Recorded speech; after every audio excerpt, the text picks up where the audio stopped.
The UN Security Council is expected to meet to discuss the escalating violence and the treatment of Rohingya Muslims in Myanmar. Earlier, I spoke to TRT World's Asia reporter Shamim Chowdhury. She explains how Myanmar responded to criticism that its security forces have been heavy-handed. The government says that it is specifically targeting militant groups, and the one group that it is specifically targeting is the Arakan Rohingya Salvation Army, which it brands as a terrorist organisation. And in fact, it's this group that has claimed responsibility for the attack on Friday. Now, the Myanmar government says that since Friday, 45 more bombs have been set off by this group on Sunday and Monday, and a number of villages have been torched.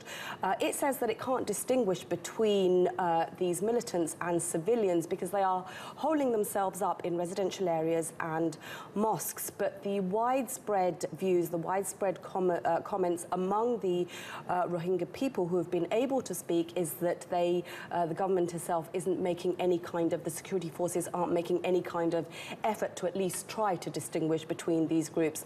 Myanmar says that this group is making a calculated attempt to undermine any kind of peace effort that they may try to come to because it is carrying out some very severe attacks. Although when we look at the past, I mean, this discrimination against the Rohingya have been going on for decades, and there was hope of change with the new government of Aung San Suu Kyi, but it really didn't happen, did it? No, it didn't, and because of that, because of her silence, her perceived silence, she has actually received international condemnation.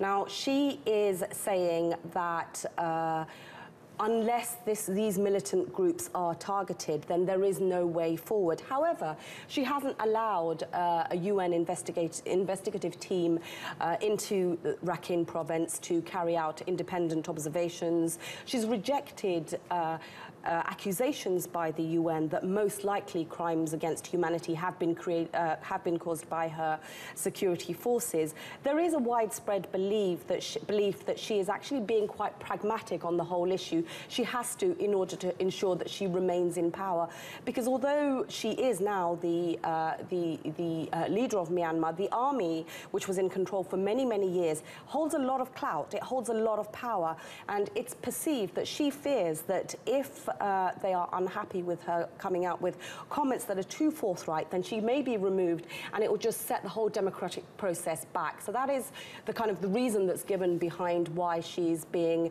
a little bit aloof on the subject of the Rohingyas.